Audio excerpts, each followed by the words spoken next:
2024 সালে মোট 6,359টি সড়ক দুর্ঘটনায় সারা দেশে 8,543 জন নিহত এবং 12,608 জন আহত হয়েছেন।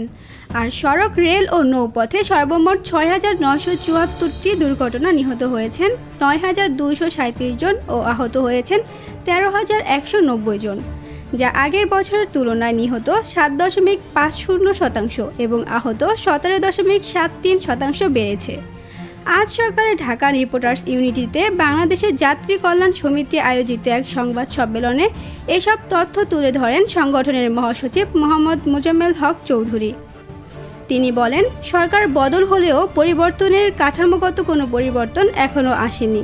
তিনি বলেন, সরকার বদল হলেও পরিবহনের কাঠামোগত কোনো পরিবর্তন এখনও আসেনি। এমন পরিস্থিতিতে কেবল সভা, সমাবেশ, বক্তৃতা, বিবৃতি বা পত্রিকায় বিজ্ঞাপন দিয়ে সড়ক দুর্ঘটনা নিয়ন্ত্রণ করা সম্ভব নয়, বরং দ্রুত সড়ক নিরাপত্তা আইন প্রণয়ন করে ব্যাপক কার্যক্রম শুরু করতে হবে এবং গণপরিবহনের চালকদের অত্যাধুনিক প্রশিক্ষণ ও নৈতিক শিক্ষার ব্যবস্থা করতে হবে। 6.75% সড়কের দুর্ঘটনা কমেছে।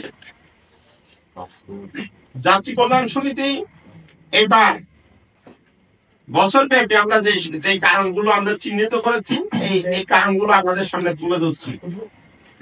1. বেপরোয়া গতি। 2. বিপজ্জনক ওভারটেকিং। 3. সড়কের নির্মাণ ত্রুটি। 4. ফিটনেসবিহীন যানবাহন। 5. চালক, যাত্রী ও পথচারীদের অসতর্কতা। 6. চালকের অদক্ষতা, ট্রাফিক আইনের সম্পর্কে জ্ঞান না থাকা। তানজু হাবিবা, নিরপেক্ষ নিউজ ডেস্ক, ঢাকা।